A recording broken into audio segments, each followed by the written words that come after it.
क्यों उसका पूछ होता है? क्योंकि उसकी माँ का पूछ है, क्योंकि उसकी बाप बहन का पूछ है। जब बंदर को जन्म देते हैं तो क्या होता है? क्या होता है? बंदर बंदर क्या होता है? क्योंकि उसकी बंदरनी का पूछ है। क्योंकि उस बंदरनी का पूछ है। समझ में आ रहा है? इसका मतलब मनुष्य ही मनुष्य को जन्म देते हैं, जानवर ही जानवर को जन्म देते हैं।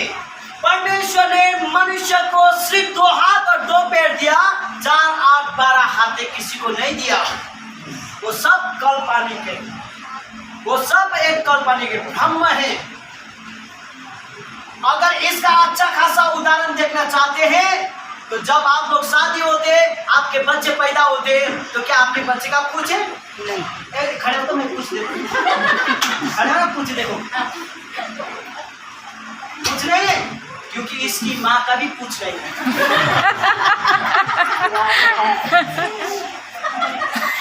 क्योंकि इसकी माँ का भी पूछ नहीं।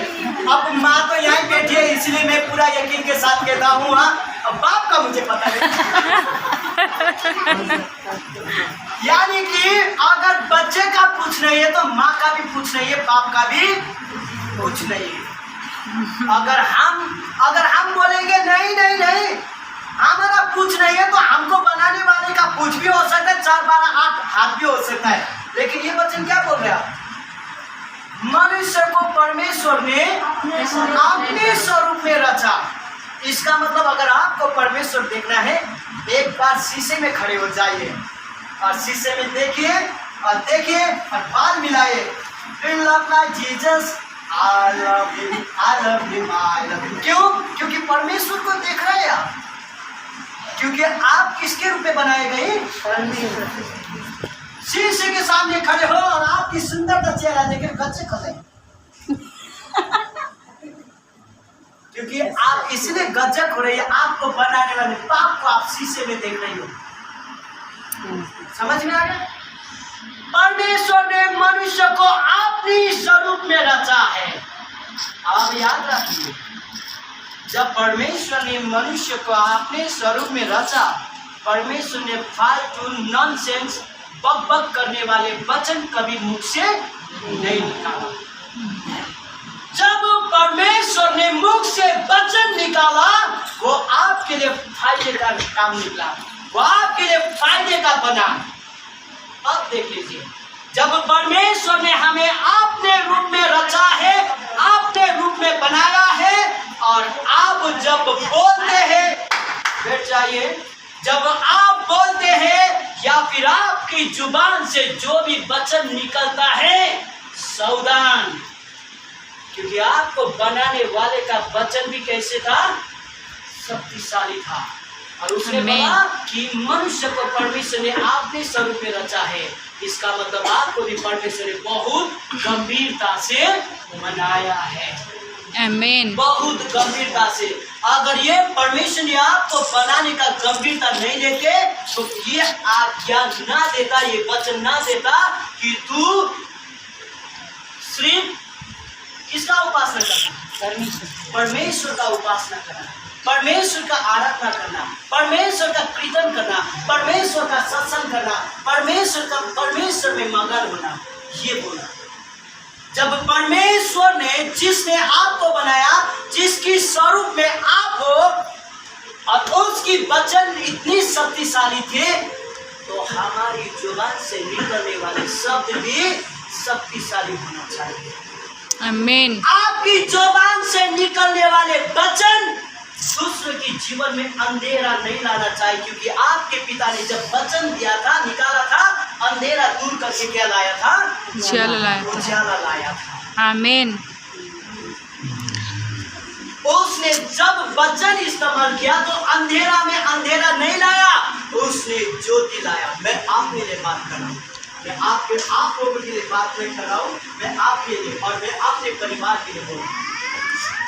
जब हमारी जुबान से वचन रिलीज होते हैं, जिसकी सामने रिलीज होते हैं उसकी जीवन में सुंदरता लाना चाहिए, सुंदरता आना चाहिए। अगर आप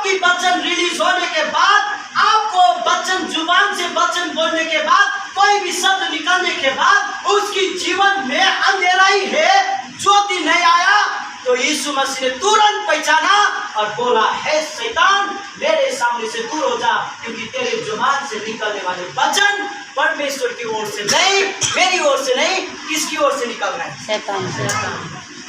याद रखिए, जिसने आपको अपने स्वरूप में रचा, वो आपकी जुबान से जो शब्द वचन रिलीज होते हैं वो परमेश्वर की ओर से है या शैतान की ओर से, तुरंत पहचान लेगा। किसको बोला मेरे सामने से दूर हो जा? किसको बोला? पतरस को।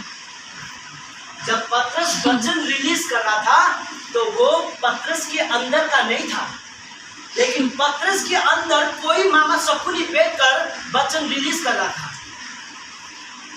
और यीशु मसीह ने जो आदि में वचन था, वचन ही परमेश्वर था, और वचन देदारी का उसके साथ, वचन के साथ खेलवाड़ी। वाह भाई वाह, वाह।